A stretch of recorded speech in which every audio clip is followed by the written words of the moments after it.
Hi friends, welcome to పెండెన్స్ kitchen. ఈరోజు వీడియోలో రైస్లోకైనా చపాతీలోకైనా హెల్తీగా చాలా టేస్టీగా ప్రిపేర్ చేసుకునే పాలకూర ఉల్లికారాన్ని ఎలా ప్రిపేర్ చేసుకోవచ్చో చూపించబోతున్నాను. ఇక్కడ నేను చూపించబోయే విధంగా ఈ పాలకూర ఉల్లికారాన్ని ఒక్కసారి ట్రై చేశారా, ఆకుకూరలంటే ఇష్టపడని వాళ్ళు కూడా మళ్ళీ మళ్ళీ ప్రిపేర్ చేయమని అడుగుతారు, అంత టేస్టీగా ఉంటుంది. సో ఇక ఏమాత్రం ఆలస్యం చేయకుండా హెల్తీగా టేస్టీగా ఈ పాలకూర ఉల్లికారాన్ని ఎలా ప్రిపేర్ చేసుకోవచ్చో వీడియోలోకి వెళ్ళి చూసేయండి. ఈ పాలకూర ఉల్లికారాన్ని ప్రిపేర్ చేసుకోవడం కోసం నేను ఇక్కడ ఒక పెద్ద కట్ట పాలకూర ఆకులను తీసుకున్నాను. చూసారా, ఇలా ఒక పెద్ద కట్టని శుభ్రంగా కనీసం ఒక 5-6 సార్లు ఈ పాలకూర కట్టని కడిగేసి తీసుకోండి. ఆకుకూరల్లో మనకి ఇసుక ఉంటుంది కదా, అందుకని శుభ్రంగా కడిగేసి తీసుకోవాలి. అదేవిధంగా ఆకుకూరలను ఎప్పుడైనా సరే మనం కట్ చేసుకోకముందే కట్టగా ఉన్నప్పుడే శుభ్రంగా కడిగేసి తీసుకోవాలి.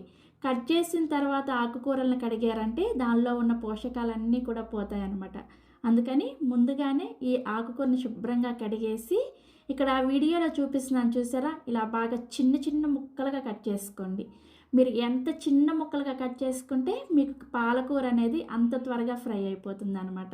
పాలకూర ఆకులతో పాటుగా కాడలను కూడా బాగా చిన్న చిన్న ముక్కలుగా కట్ చేసేసుకొని తీసుకోండి. ఇక నేను మీకు పాలకూర అంతా కూడా శుభ్రంగా కట్ చేసిన తర్వాత చూపిస్తున్నాను చూసారా, ఇలా బాగా చిన్న చిన్న ముక్కలుగా కట్ చేసేసుకొని రెడీగా పక్కన పెట్టేసుకోండి. నెక్స్ట్ ఉల్లికారాన్ని ప్రిపేర్ చేసుకోవడం కోసం ఇలా ఒక మిక్సీ జార్ని తీసుకొని అందులోకి 3 నుంచి 4 వరకు మీడియం సైజులో ఉండే ఉల్లిపాయల్ని ఇలా కొంచెం పెద్ద ముక్కలుగా కట్ చేసుకొని వేసుకోండి. నెక్స్ట్ ఇందులోనే ఒక 15 నుంచి 20 వరకు పొట్టు తీసిన వెల్లుల్లి రెబ్బల్ని వేసుకోండి. మీడియం సైజులో ఉండే వెల్లుల్లిపాయని ఇలా ఒలుచుకొని వేసుకోండి. అలాగే 1 టేబుల్ స్పూన్ దాకా కారాన్ని వేసుకోండి. మీరు కొంచెం కారాన్ని ఎక్కువగా తినే వాళ్ళైతే 1.5 టేబుల్ స్పూన్ వరకు కూడా వేసుకోవచ్చు. తర్వాత ఇందులోకి రుచికి సరిపడా ఉప్పును కూడా వేసేసుకొని ఈ ఉల్లికారాన్ని కొంచెం కచ్చా పచ్చాగా గ్రైండ్ చేసుకోండి.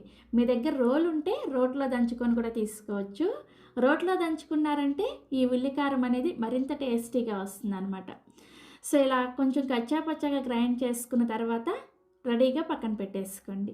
నెక్స్ట్ పాలకూర ఉల్లికారాన్ని ప్రిపేర్ చేసుకోవడానికి స్టవ్ ఆన్ చేసి ఇలా ఒక కడాయిని పెట్టుకొని అందులోకి ఒక 4-5 టేబుల్ స్పూన్ల దాకా నూనె వేసుకొని వేడి చేసుకోండి.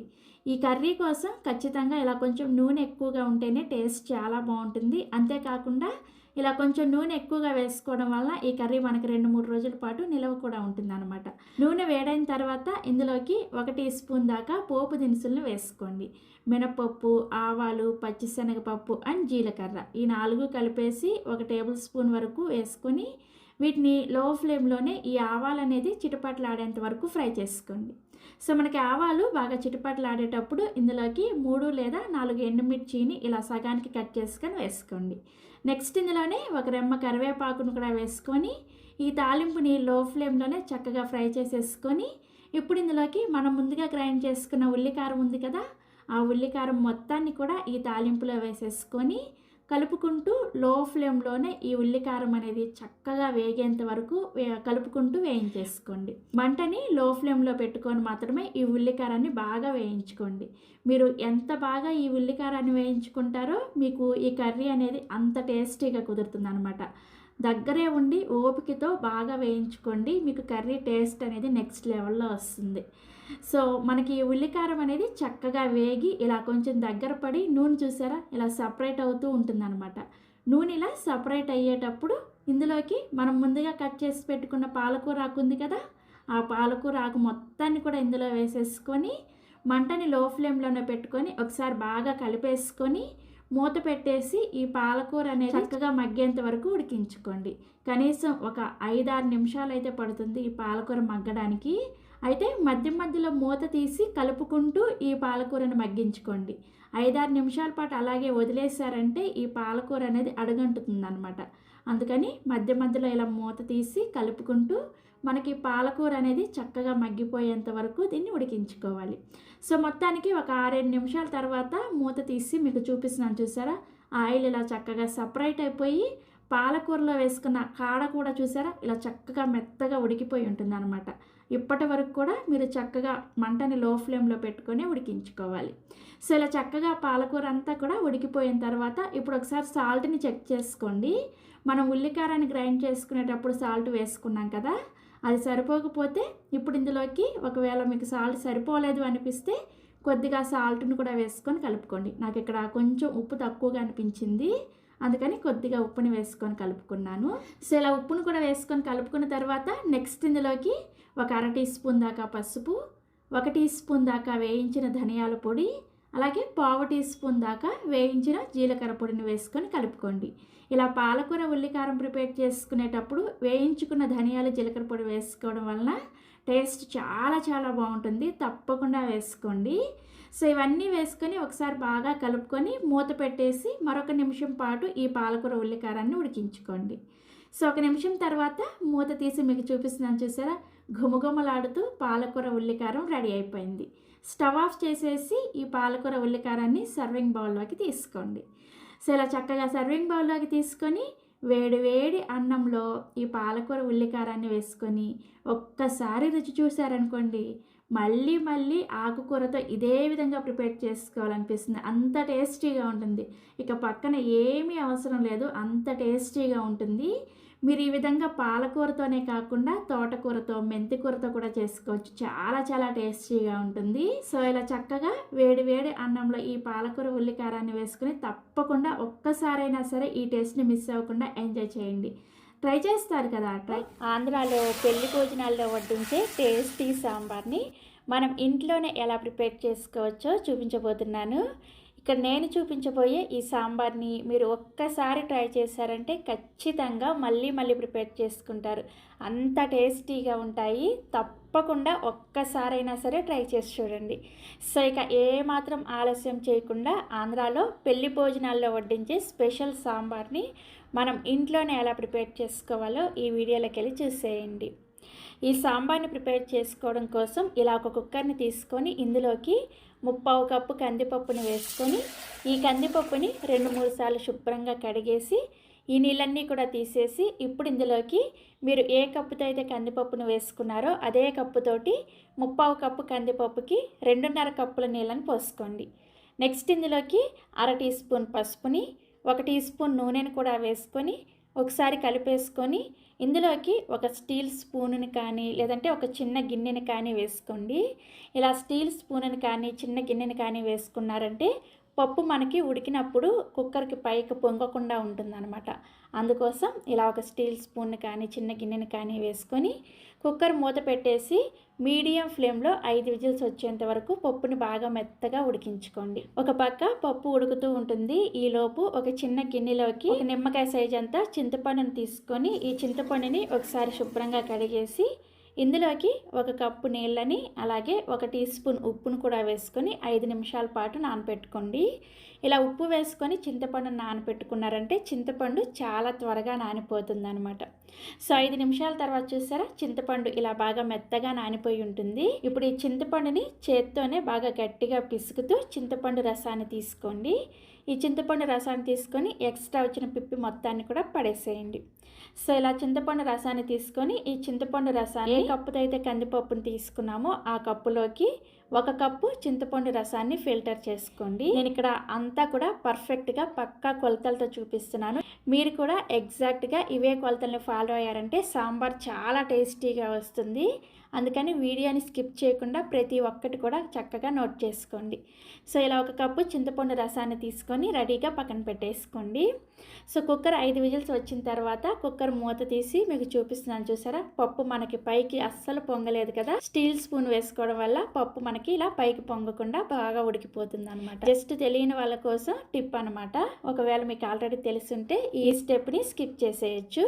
సో పప్పు ఇలా బాగా మెత్తగా ఉడికిన తర్వాత పప్పు గుత్తితో కానీ లేదంటే విస్కర్తో కానీ పప్పుని బాగా మెత్తగా మ్యాష్ చేసుకోండి. మీరు ఎంత బాగా పప్పును ఉడికించి మెత్తగా చేసుకుంటారో మీకు సాంబార్ కన్సిస్టెన్సీ అనేది అంత పర్ఫెక్ట్గా వస్తుంది అనమాట. సో పప్పుని ఇలా బాగా మెత్తగా మ్యాష్ చేసుకున్న తర్వాత ఇప్పుడు ఇందులోకి కూరగాయ ముక్కల్ని వేసుకోవాలి. నేనైతే ఇక్కడ ఒక మీడియం సైజ్ ఉల్లిపాయ ముక్కలు, ఒక మీడియం సైజ్ క్యారెట్ ముక్కలు, 2 బెండకాయల ముక్కలు, ఒక ములక్కాడ ముక్కలు, అలాగే ఒక వంకాయ ముక్కలు, ఒక మీడియం సైజ్ బంగాళదుంప ముక్కలు, ఒక పెద్ద టమాటా ముక్కలు, 4-5 పచ్చిమిర్చిని ఇలా పొడవుగా కట్ చేసుకొని వేసుకున్నాను. మీరు వెజిటేబుల్స్ ఇవే కాకుండా టైంకి మీ ఇంట్లో వెజిటేబుల్స్ ఏవి అవైలబుల్గా ఉంటే వాటిని వేసుకోవచ్చు. దోసకాయ ముక్కలు వేసుకోవచ్చు, సొరకాయ ముక్కలు వేసుకోవచ్చు, దొండకాయ ముక్కలు వేసుకోవచ్చు.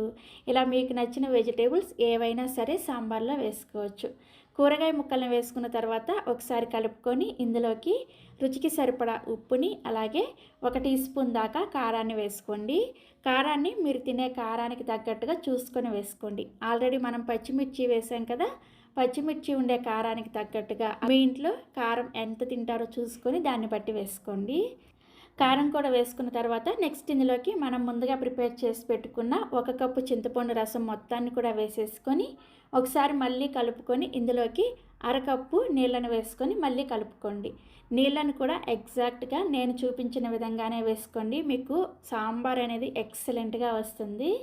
సో 1/2 కప్పు నీళ్ళను వేసుకొని ఒకసారి కలుపుకున్న తర్వాత మూత పెట్టేసి మీడియం ఫ్లేమ్లోనే ఈ కూరగాయ ముక్కలు జస్ట్ 1 విజిల్ వచ్చేంత వరకు మాత్రమే ఉడికించుకోండి. అంతకన్నా ఎక్కువ ఉడికించుకున్నారంటే కూరగాయ ముక్కలు అన్నీ కూడా మెత్తగా ఉడికిపోయి పచ్చల్లాగా అయిపోతుంది అనమాట. అందుకని జస్ట్ 1 విజిల్ వచ్చేంత వరకు మీడియం ఫ్లేమ్లో ఉడికించుకుంటే సరిపోతుంది. సో కుక్కర్ 1 విజిల్ వచ్చి కుక్కర్ విజిల్కున్న ఆవిరి మొత్తం కూడా పూర్తిగా పోయిన తర్వాత మూత తీసి మీకు చూపిస్తున్నాను, చూసారా? కూరగాయ ముక్కలన్నీ కూడా చక్కగా ఉడికిపోయి ఉంటాయి. మీరు ఒక ములక్కాడని చెక్ చేసుకున్నారంటే మీకు అర్థమైపోతుంది. ములక్కాడ ముక్క ఉడికిందంటే అన్ని కూరగాయ ముక్కలు కూడా చక్కగా ఉడికిపోతాయి. సో కూరగాయ ముక్కలన్నీ కూడా ఇలా ఉడికిపోయిన తర్వాత స్టవ్ ఆన్ చేసి మంటని సిమ్లో పెట్టుకొని ఇందులోకి 1 టీ స్పూన్ వరకు తురిమిన బెల్లాన్ని వేసుకోండి. మనకి పెళ్ళిళ్ళలో కానీ హోటల్స్లో కానీ ఇలా కొంచెం బెల్లాన్ని ఖచ్చితంగా వేస్తారు. సాంబార్లో ఇలా కొద్దిగా బెల్లాన్ని వేసుకున్నారంటే మనం వేసే పులుపు, కారం అన్నిటిని కూడా బ్యాలెన్స్ చేస్తుంది అనమాట. నెక్స్ట్ ఇందులోకి 2 టీ స్పూన్ల వరకు సాంబార్ పౌడర్ని వేసుకోండి.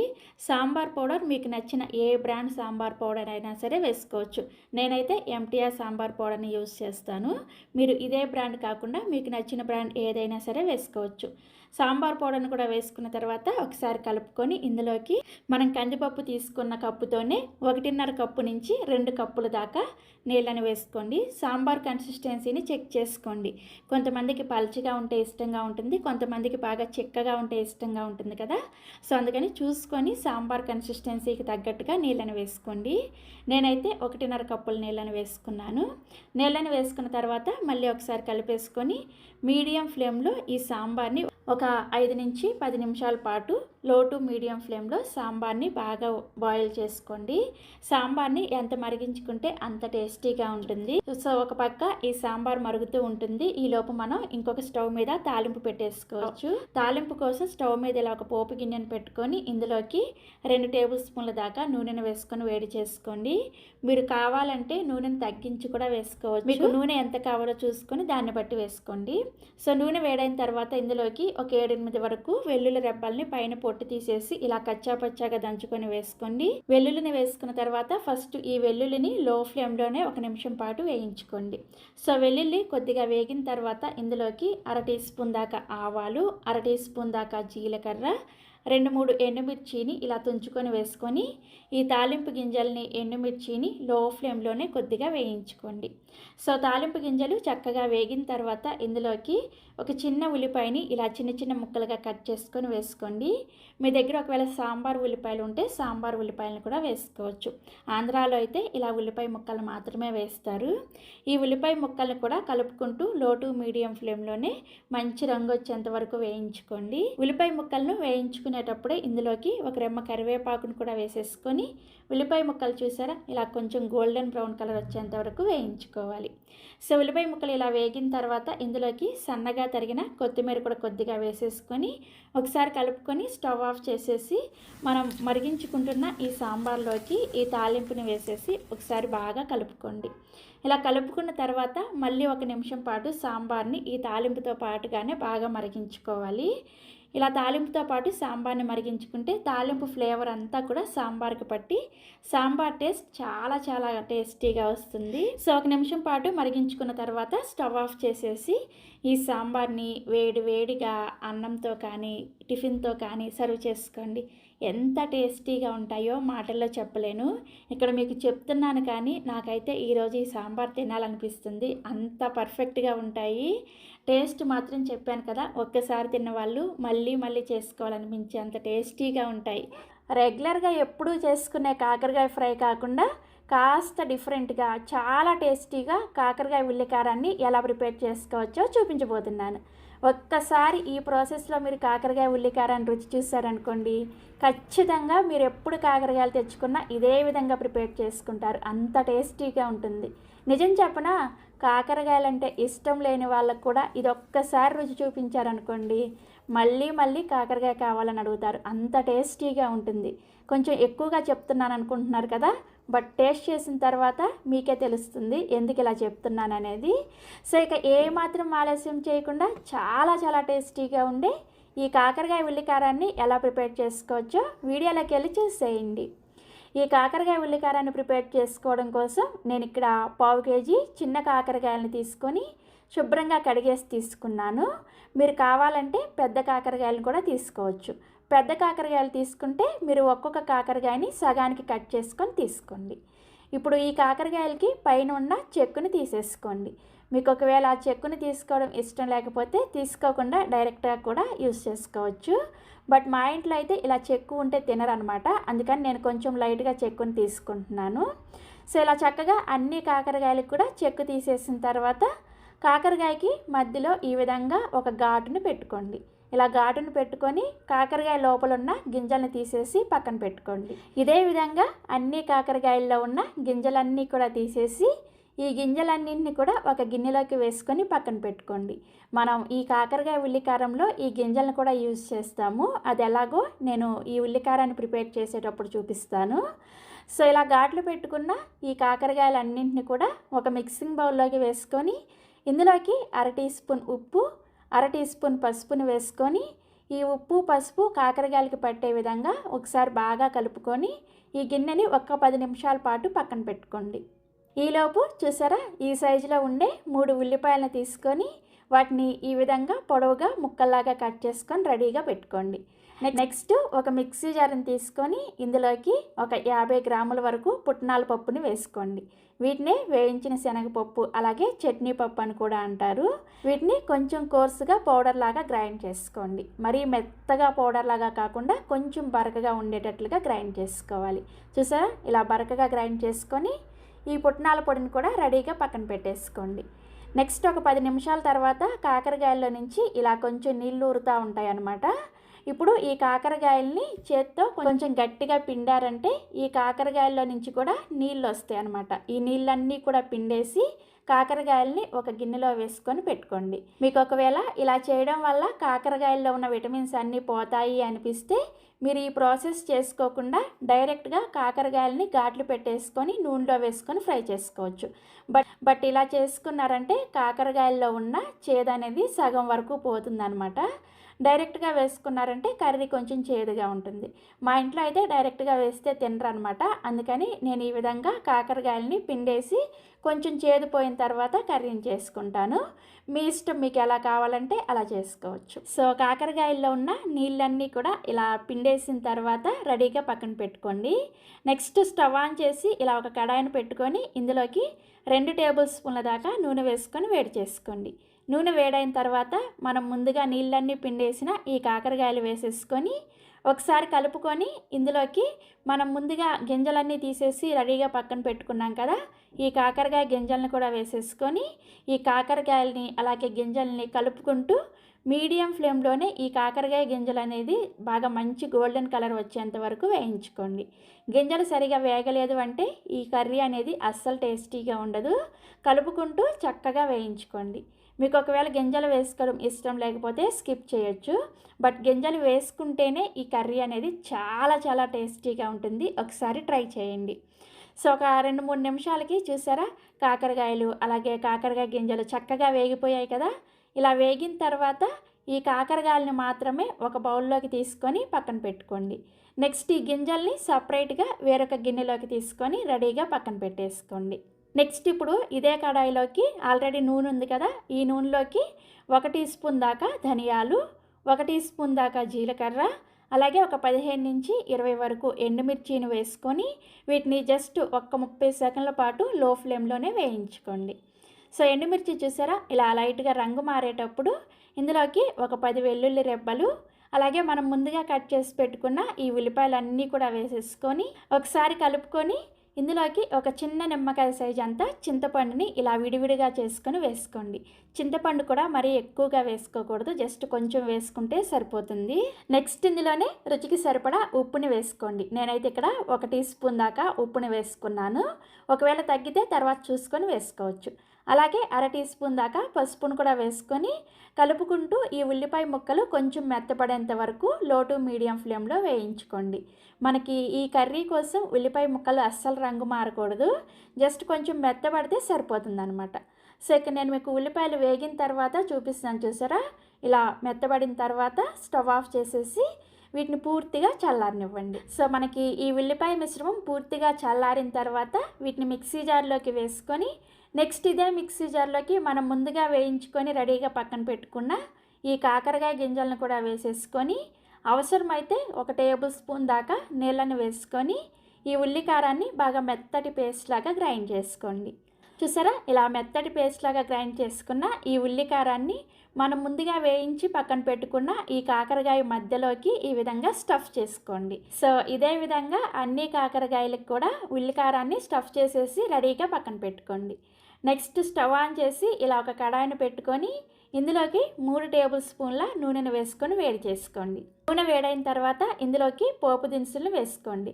1/2 టీ స్పూన్ చొప్పున ఆవాలు, మినపగుళ్ళు, పచ్చిశనగపప్పు అండ్ జీలకర్ర ఇవన్నీ వేసుకొని వీటిని లో ఫ్లేమ్లోనే ఒక 30 సెకండ్ల పాటు వేయించుకోండి. మినపగుళ్ళు అలాగే పచ్చిశనగపప్పు మంచి రంగు వచ్చేంత వరకు వేయించుకోవాలి. చూసారా, పోపు దినుసులు ఇలా చక్కగా వేగిన తర్వాత ఇప్పుడు ఇందులోకి 2 రెమ్మల కరివేపాకును కూడా వేసుకొని ఫ్రై చేసుకోండి. కరివేపాకు కూడా చక్కగా వేగిన తర్వాత మనం ముందుగా ఉల్లికారాన్ని స్టఫ్ చేసుకున్న ఈ కాకరకాయలన్నింటినీ కూడా ఈ తాలింపులో వేసేసుకొని మిగిలిన ఉల్లికారం మొత్తాన్ని కూడా ఈ కాకరకాయల మీద వేసేసుకొని ఒకసారి కలుపుకొని మంటని ఖచ్చితంగా లో ఫ్లేమ్లో పెట్టేసుకొని ఒక 4-5 నిమిషాల పాటు వీటిని మధ్య మధ్యలో కలుపుకుంటూ ఈ కాకరకాయ ఉల్లికారాన్ని బాగా ఫ్రై చేసుకోవాలి. మూత పెట్టి ఫ్రై చేసుకోండి, బట్ మధ్య మధ్యలో 2 నిమిషాలకు ఒకసారి మూత తీసి కలుపుకుంటూ ఈ ఉల్లికారాన్ని ఫ్రై చేసుకోవాలి. మీరు మంటని మీడియంలో కానీ హై ఫ్లేమ్లో కానీ పెట్టారంటే ఈ కాకరకాయ ఉల్లికారం అనేది తొందరగా మాడిపోయి టేస్ట్ అనేది పూర్తిగా మారిపోతుంది. అందుకని వీలైనంత వరకు చిన్న మంట మీదే ఓపిక్గా ఈ కాకరకాయ ఉల్లికారాన్ని ఫ్రై చేసుకోండి. ఈ కాకరకాయ ఉల్లికారంలో కొంచెం నూనె ఎక్కువగా ఉంటేనే టేస్ట్ బాగుంటుంది. మీకు ఒకవేళ ఇంత నూనె ఎక్కువగా అనిపిస్తే కొంచెం తగ్గించి కూడా వేసుకోవచ్చు. సో ఒక 4-5 నిమిషాలకి మూత తీసి మీకు చూపిస్తున్నాను చూసారా, కాకరకాయ ఉల్లికారం అనేది మనకి కొంచెం ఇలా రంగు మారి ఉల్లికారం బాగా వేగిపోయి ఉంటుంది. ఇప్పుడు ఇందులోకి మనం ముందుగా గ్రైండ్ చేసుకున్న పుట్నాల పొడి ఉంది కదా, ఈ పుట్నాల పొడి అంతా కూడా వేసేసుకొని మంటని లో ఫ్లేమ్లోనే ఉంచుకొని మరొక 2 నిమిషాల పాటు ఈ ఉల్లికారాన్ని వేయించుకోవాలి. ఇలా పుట్నాల పొడిని వేసుకొని ఈ ఉల్లికారాన్ని ప్రిపేర్ చేసుకోవడం వల్ల మనకి ఉల్లికారం అనేది కొద్దిగా పొడి పొడిగా వస్తుంది, టేస్ట్ కూడా చాలా చాలా బాగుంటుంది. తప్పకుండా వేసుకోండి. సో ఒక 2 నిమిషాల పాటు వేయించుకున్న తర్వాత స్టవ్ ఆఫ్ చేసేసి ఈ కాకరకాయ ఉల్లికారాన్ని సర్వింగ్ బౌల్లోకి తీసుకొని వేడి వేడి అన్నంతో ఒక్కసారి రుచి చూసి చూడండి, ఖచ్చితంగా మళ్ళీ ప్రిపేర్ చేసుకుంటారు. 100% నేను గ్యారంటీ. ఇలా ప్రిపేర్ చేసుకున్న తర్వాత ఒకసారి రుచి చూసుకొని మీరు ఒకవేళ ఉప్పు తగ్గినా కారం తగ్గినా కానీ పైనుంచి వేసుకొని ఒకసారి కలుపుకొని 1 నిమిషం పాటు వేయించుకోవచ్చు. ఇలా ప్రిపేర్ చేసుకున్న ఈ కాకరకాయ ఉల్లికారాన్ని మీరు 2-3 రోజుల పాటు స్టోర్ కూడా చేసుకోవచ్చు. ఫ్రిడ్జ్లో పెట్టాల్సిన అవసరం కూడా లేదు. బయట పెట్టుకున్నా కానీ ఈ కాకరకాయ ఉల్లికారం అనేది టేస్ట్ చేంజ్ అవ్వదు, చాలా చాలా బాగుంటుంది. 2-3 రోజుల వరకు వాడుకోవచ్చు. భలే రుచిగా ఉంటుంది, అసలు నిజంగా మాటల్లో చెప్పలేను. నేను ఇక్కడ మీకు చెప్తుంటేనే నాకు నోట్లో నీళ్ళు ఊరిపోతున్నాయి, అంత టేస్టీగా ఉంటుంది. సో తప్పకుండా ట్రై చేయండి. ట్రై చేసిన తర్వాత మీకు టేస్ట్ ఎలా అనిపించిందో ఈ వీడియో కింద కామెంట్ సెక్షన్లో నాతో షేర్ చేసుకోవడం అస్సలు మర్చిపోవద్దు. ఎన్నో ఆరోగ్య ప్రయోజనాలున్న బీరకాయ తొక్కతోటి రుచికరంగా పచ్చడిని ఎలా ప్రిపేర్ చేసుకోవచ్చో ఈ వీడియోలో చూపించబోతున్నాను. మా చిన్నతనం నుంచి ఇప్పటి వరకు కూడా మా అమ్మ ఎప్పుడు బీరకాయలు తీసుకున్నా కానీ బీరకాయని కర్రీలాగా వండేసుకొని బీరకాయ పైనుండే తొక్కతోటి ఈ విధంగా పచ్చడి ప్రిపేర్ చేస్తారనమాట. చాలా చాలా రుచిగా ఉంటుంది. మా అమ్మని ఫాలో అవుతూ నేను కూడా ఎప్పుడు బీరకాయలు తీసుకున్నా కానీ తొక్కని అస్సలు వేస్ట్ చేయకుండా ఈ విధంగా పచ్చడిని ప్రిపేర్ చేసుకుంటాను. మీరు కూడా ఈ టేస్ట్ని అస్సలు మిస్ అవ్వకుండా ఒక్కసారైనా సరే ఈ బీరకాయ తొక్కతోటి ఆరోగ్యకరమైన రుచికరమైన పచ్చడిని ట్రై చేసి చూడండి. ఈ బీరకాయ తొక్కతోటి పచ్చడిని ప్రిపేర్ చేసుకోవడం కోసం స్టవ్ ఆన్ చేసి ఇలా ఒక మందంగా ఉండే కడాయిని కానీ లేదంటే ప్యాన్ని కానీ పెట్టుకోండి. ఇందులోకి ఒక 3 టేబుల్ స్పూన్ల వరకు నూనెను వేసుకొని వేడి చేసుకోండి. ఈ పచ్చడి కోసం కొద్దిగా నూనె ఎక్కువగా వాడితేనే రుచి చాలా బాగుంటుంది. సో నూనె వేడైన తర్వాత ఇందులోకి మీరు తినే కారానికి తగ్గట్టుగా అలాగే మీరు వాడే పచ్చిమిర్చి ఘాటుకు తగ్గట్టుగా ఒక 10 నుంచి 15 వరకు పచ్చిమిర్చిని ఇలా సగానికి ముక్కలుగా కట్ చేసుకొని వేసుకొని దీని మీద మూత పెట్టేసి ఈ పచ్చిమిర్చిని కొద్దిగా లో ఫ్లేమ్లో ఫ్రై చేసుకోవాలి. సో మనకి పచ్చిమిర్చి ఇలా చక్కగా వేగిన తర్వాత ఇప్పుడు ఇందులోకి ఒక 2 పెద్ద బీరకాయల నుంచి తీసిన తొక్కని ఇలా కొంచెం చిన్న చిన్న ముక్కలుగా కట్ చేసుకొని తీసుకోండి. ఫస్ట్ బీరకాయని శుభ్రంగా వాష్ చేసిన తర్వాత అప్పుడు బీరకాయ తొక్కని తీసుకొని దాన్ని ఇలా కొంచెం చిన్న ముక్కలుగా కట్ చేసుకొని తీసుకోవాలి. ఈ బీరకాయ తొక్కలో చాలా ఆరోగ్య ప్రయోజనాలు ఉన్నాయి. ఈ తొక్కలో ఫైబర్ ఎక్కువగా ఉండడం వలన అంటే పీచు పదార్థం అనేది ఎక్కువగా ఉండడం వలన మలబద్ధకం సమస్య ఉండే వాళ్ళకి చాలా బాగా ఉపయోగపడుతుంది. అంతేకాకుండా ఈ బీరకాయ తొక్క ఒక ఇమ్యూనిటీ బూస్టర్ లాగా కూడా ఉపయోగపడుతుంది. అంతేనా, ఇంకా చాలా హెల్త్ బెనిఫిట్స్ ఉన్నాయి. ఈ బీరకాయ తొక్క కంటి చూపును మెరుగుపరచడంలో అలాగే చర్మం ఆరోగ్యంగా ఉండేలా చూసుకోవడంలో చర్మం మీద ఎలాంటి ఎలర్జీ లాంటివి రాకుండా ఉండడానికి కూడా ఈ బీరకాయ తొక్క చాలా ఉపయోగపడుతుంది. అంతేకాకుండా డయాబెటీస్ ఉన్న వాళ్ళకి కూడా ఈ బీరకాయ తొక్క అనేది చాలా చాలా చాలా మంచిదన్నమాట. ఇలా చెప్పుకుంటూ పోతే బీరకాయ తొక్కలో చాలా ఆరోగ్య ప్రయోజనాలు ఉన్నాయి. సో ఈ బీరకాయ తొక్కని ఈ నూనెలోకి వేసుకొని కలుపుకుంటూ లో టు మీడియం ఫ్లేమ్లో దీని మీద మూత పెట్టేసి ఈ బీరకాయ తొక్క అనేది చక్కగా వేగేంత వరకు వేయించుకోవాలి. మీరు ఈ తొక్కని ఎంత బాగా వేయించుకుంటారో మీకు పచ్చడి అనేది అంత రుచిగా కుదురుతుందన్నమాట. మీరు వీటిని సరిగా వేయించకపోతే ఈ బీరకాయ తొక్కలతో చేసిన పచ్చడి అనేది అస్సలు రుచిగా కుదరదు. కాబట్టి ఈ బీరకాయ తొక్కని మూత తీసేసి మధ్య మధ్యలో ఇలా కలుపుకుంటూ చక్కగా వేగేంత వరకు వేయించుకోవాలి. సో నేను ఇక్కడ బీరకాయ తొక్క చక్కగా వేగిన తర్వాత మీకు చూపిస్తున్నాను, చూసారా?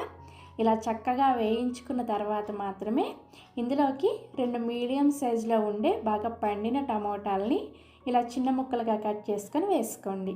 ఈ టమోటా ముక్కలు తొందరగా మెత్తబడడం కోసం ఇందులోకే రుచికి సరిపడా రాళ్ళుప్పును వేసుకోండి. ఇలా రాళ్ళుప్పును వేసుకొని ఈ పచ్చడి ప్రిపేర్ చేసుకుంటే చాలా చాలా రుచిగా ఉంటుంది. నేను ఎప్పుడు పచ్చళ్ళు ప్రిపేర్ చేసినా కానీ ఇలా రాళ్ళుప్పునే ప్రిఫర్ చేస్తానన్నమాట. నెక్స్ట్ ఇందులోకి 1/2 టీ స్పూన్ దాకా పసుపును కూడా వేసుకొని ఒకసారి దీన్ని కలుపుకొని మూత పెట్టేసి ఈ టమోటా ముక్కలు మెత్తబడేంత వరకు లో ఫ్లేమ్లోనే ఉడికించుకోవాలి. సో టమోటా ముక్కలు మనకి ఇలా చక్కగా మెత్తబడిన తర్వాత ఇప్పుడు ఇందులోకి ఒక పెద్ద నిమ్మకాయ సైజ్ అంతా చింతపండుని వేసుకోండి. ఇలా పచ్చళ్ళు ప్రిపేర్ చేసుకునేటప్పుడు చింతపండుని ఇలా కొంచెం ఎక్కువగా వేసుకున్నారంటే ఈ పచ్చడి టేస్ట్ చాలా చాలా రుచిగా కుదురుతుంది. నేను ఏ పచ్చడి ప్రిపేర్ చేసినా కానీ కొంచెం ఇలా చింతపండుని ఎక్కువగానే వేసుకుంటాను అనమాట. మీకు ఒకవేళ ఎక్కువగా అనిపిస్తే కొంచెం తగ్గించి కూడా వేసుకోవచ్చు.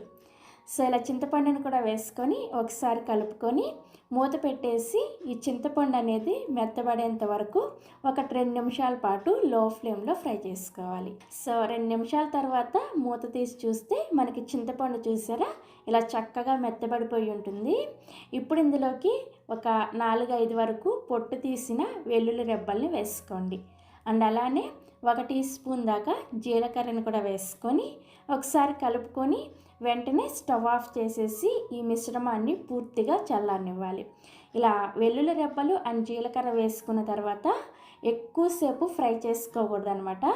జస్ట్ ఒకసారి అలా కలిపేసుకొని స్టవ్ ఆఫ్ చేసేసుకోవడమే. సో ఇలా స్టవ్ ఆఫ్ చేసేసి ఈ మిశ్రమం మొత్తం కూడా పూర్తిగా చల్లారిన తర్వాత ఈ మిశ్రమాన్ని చిన్న మిక్సీ జార్లోకి ట్రాన్స్ఫర్ చేసుకోండి. ఇలా చిన్న మిక్సీ జార్ అయితే మనకి ఈ పచ్చడి అనేది బాగా మెత్తగా గ్రైండ్ అయిపోతుంది అనమాట.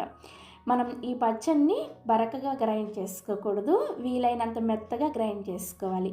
అప్పుడే మనకి ఈ బీరకాయ తొక్క పచ్చడి అనేది పీచు పీచుగా లేకుండా చక్కగా ఉంటుందన్నమాట. సో ఇలా మిక్సీ జార్లోకి వేసుకొని ఫస్ట్ ఇందులో నీళ్ళేమీ వేసుకోకుండా వీలైనంత మెత్తగా గ్రైండ్ చేసుకోవాలి. చూసారా, ఇలా మెత్తగా గ్రైండ్ చేసుకున్న తర్వాత ఇప్పుడు ఇందులోకి గోరువెచ్చటి నీళ్ళని అవసరమైనన్ని కొద్దిగా వేసుకొని ఈ పచ్చడిని బాగా మెత్తగా గ్రైండ్ చేసుకోండి.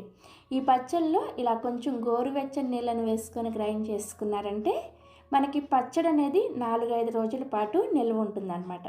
చల్లటి నీళ్ళను మాత్రం అస్సలు వేసుకోవద్దు. సో ఇలా గోరువెచ్చని నీళ్ళని వేసుకొని ఈ విధంగా మెత్తగా గ్రైండ్ చేసుకోవాలి.